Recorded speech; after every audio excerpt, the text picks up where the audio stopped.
नमस्कार साथियों, कुछ बात करें यूट्यूब चैनल पर एक बार फिर आपका बहुत बहुत स्वागत है। सनातन धर्म को दोयम दर्जे का सिद्ध करने के लिए सनातन धर्म के विरोधी ये बात कहते हैं कि सनातन धर्म में अंधविश्वास सिखाया जाता है, तमाम तरीके की कुरीतियां इसमें बताई जाती हैं और इसमें भाग्य के भरोसे रहना बताया जाता है। जबकि मैं महाभारत ग्रंथ के माध्यम से आपको ये बताने का प्रयास करूंगा कि महाभारत ग्रंथ सिर्फ कर्म का ही उपदेश देता है। कर्म का उपदेश देने के अतिरिक्त महाभारत ग्रंथ में और कुछ है ही नहीं। महाभारत का ग्रंथ का जो छठा खंड है, इस छठे खंड के अंतर्गत एक अनुशासन पर्व नाम का एक अध्याय है और इस अध्याय में एक दान धर्म पर्व नाम का अध्याय है। इस अध्याय का छठवां अध्याय जो है उसका नाम ही है दैव की अपेक्षा पुरुषार्थ की श्रेष्ठता का वर्णन। इसमें युधिष्ठिर, दैव माने आप जानते हैं भाग्य होता है, इसमें युधिष्ठिर ने भीष्म पितामह से पूछा, पितामह भाग्य या पुरुषार्थ में श्रेष्ठ क्या है? तो भीष्म पितामह एक कथानक के माध्यम से युधिष्ठिर को बताते हैं कि किसान जैसा बीज खेत में बोता है वैसी ही फसल तैयार होती है। अर्थात पुण्य या पाप जैसा कर्म किया जाता है वैसा ही फल प्राप्त होता है। अगले श्लोक में वो कहते हैं कि जैसे बीज डाले बिना फल नहीं प्राप्त हो सकता, उसी प्रकार भाग्य का उदय बिना कर्म किए नहीं हो सकता।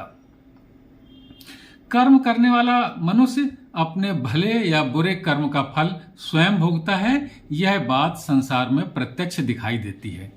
अगले श्लोक का अर्थ है कि शुभ कर्म करने से शुभ सुख प्राप्त होता है और बुरे कर्म करने से दुख मिलता है। अपना किया हुआ कर्म ही सर्वत्र फल देता है, बिना किए हुए कर्म का फल कहीं पर भी दिखाई नहीं देता। ये सारी कर्म के बारे में ही बातें की जा रही हैं, यहाँ कहीं भाग्य की बात नहीं है। अगले और इस 22वां श्लोक है, उसका अर्थ है किए हुए कर्म से ही भाग्य बनता है, परंतु पुरुषार्थ न करने से किसी को कुछ भी प्राप्त नहीं होता।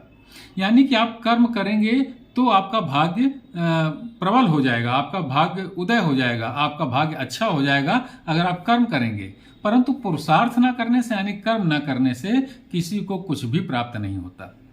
ये पूरा एक अध्याय है साथियों, और इस अध्याय में 49 श्लोक हैं और ये एक से एक प्रेरणादायी और पुरुषार्थ में वृद्धि करने वाले श्लोक हैं।